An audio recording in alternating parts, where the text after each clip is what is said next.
By the end of 1941, it became clear to the German High Command that the era of light tanks was coming to a close.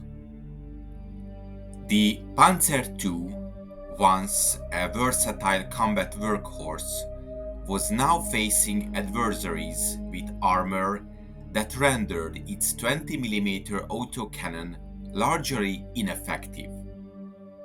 In response, Germany set its sight on repurposing obsolete chassis into powerful tank destroyers, and thus the Marder II was born.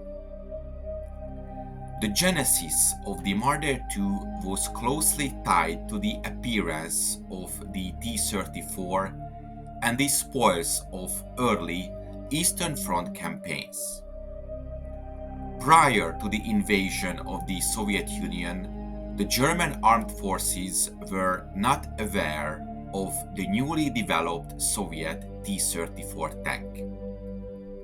As a result, they were surprised when they met them in combat for the first time in June of 1941. The standard German anti-tank weapons were found to be ineffective against the new Soviet vehicle. This experience prompted a notable leap in development in Germany, mainly in an effort to counter this new threat. On the other hand, the German army captured large quantities of Soviet equipment, among them nearly 1,000 76mm F-22 guns.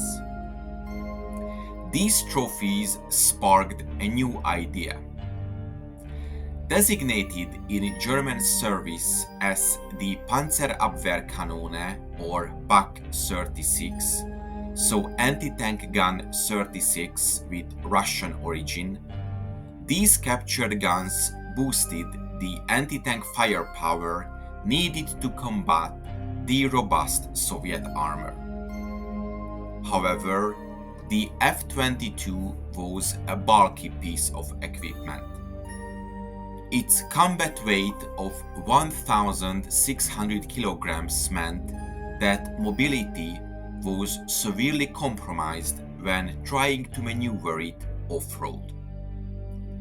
Germany's solution was simple: mount the potent ex-Soviet guns on the readily available Panzer II chassis. War isn't won by numbers, it's won by tactics. Uncover the battlefield secrets of the German army in my new book series. Links in the description. Despite the chassis being originally optimized for a light tank, engineers and factory workers set to work converting it into a mobile anti-tank platform. Through a series of prototypes and design adjustments, the initial 7.6 cm PaK 36R variant on a modified Panzer II Ausführung D or D version chassis emerged. The first conversion contract was awarded to the Alket company, resulting in the production of 150 vehicles. The pace of the production was rapid, with the first prototypes testing by April of 1942 and the full complement ready by mid-May that same year. With the gun installed as far back as possible and modifications such as using the engine compartment roof as the floor of the fighting compartment, the resulting vehicle was both unusual in design and innovative in concept. Key to the Marder II's unique layout was the necessity imposed by the Panzer II chassis. The small and originally balanced tank had to accommodate an off-center gun placement, which led to a high fighting compartment measuring 2.6 meters tall in early versions. To offer additional protection against enemy fire, a tall casemate was added, open from the top and rear. The configuration resulted in a vehicle that, although reduced in mass to 12 tons, had its own set of challenges.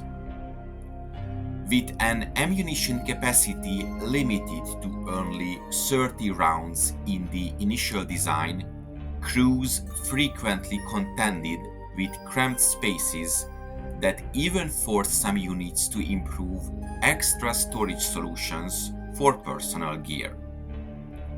Nevertheless, the new tank destroyer proved capable on the battlefield. Reports from early battles indicated that even heavily armored KV-1 tanks could be engaged effectively at ranges of 1,200 to 1,400 meters. Yet, reliability was not without its issues. Complaints over chassis breakdowns, inconvenient access during maintenance, with the gun often having to be removed to reach key engine components, and an overall vulnerability due to the tall silhouette were common themes. In addition, the vehicle's foreman crew was insufficient. According to reports, some units split up the radio operator and commander. There was not a lot of space for the third man in the fighting compartment, and there was nowhere for him to sit. This original batch, initially known under numerous designations, found its way into various units, from motorized tank destroyer companies to frontline tank divisions. As captured equipment proved increasingly unsustainable and tactical needs evolved, subsequent versions saw the replacement of the captured Soviet 76mm gun with the German 75mm Pak-40.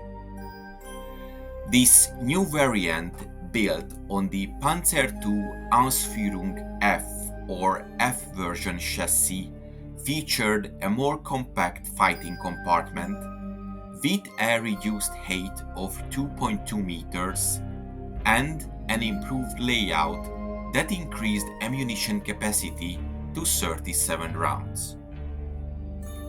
Better utilization of the chassis allowed for a wider horizontal aiming arc and overall better mobility and reliability under combat conditions.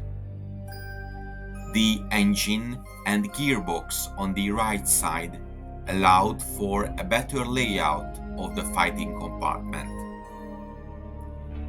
In mid-February of 1942, a table of organization and equipment was approved for the Marder II equipped self-propelled tank destroyer companies. They had 2 platoons, and each platoon had 3 vehicles. Later, the number of platoons was raised to 3, and the commander also had a Marder II, so the company had 10 self-propelled tank destroyers altogether. Officially, each and every German Panzerjägerabteilung or tank destroyer battalion was to be equipped with a self-propelled tank destroyer company, but in June of 1942, only 10 German divisions had one. Production numbers evolved with the demands of the Eastern Front. Orders where further conversions continued in early 1944, even as the initial Panzer II chassis reached its operational limits. The sheer numbers produced ensured that the Marder II became one of the most ubiquitous and important tank destroyers of its time. Units across panzer divisions, infantry divisions, and specialized tank destroyer battalions employed these vehicles extensively, with active service numbers remaining high even in mid-1943. In the rugged and unforgiving theaters of the Eastern Front, the Marder II proved its mettle. Its powerful anti-tank gun gave infantry and mechanized units a fighting chance against formidable Soviet armor. Despite its design compromises, such as the high profile making it an easy target and the reliability issues, the Marder II's value lay in turning an obsolete tank chassis into an effective tank killer. By the second part of 1943, as reparations, conversions, and combat losses reduced the number of operational vehicles, the Marder II still stood as testimony to German ingenuity born of necessity. While production eventually gave way to more purpose-built designs, the Marder II remains emblematic of a time when resources were stretched and creative engineering took center stage in the evolution of mobile anti-tank warfare. From its inception as a makeshift response to battlefield realities, to its refined iterations with the formidable PaK-40, the Marder II was a product of pragmatically minded military tradition. It reflects not only the adaptability required in war, but also a respect for conventional design principles that honored proven methods, even as new innovations emerged. I hope you enjoyed this episode. If you want to support my channel, check out the PayPal donation link in the description or consider becoming a member. To make sure you don't miss my future work, subscribe to my channel please and press the bell notification button. Thank you for watching and see you in the next video.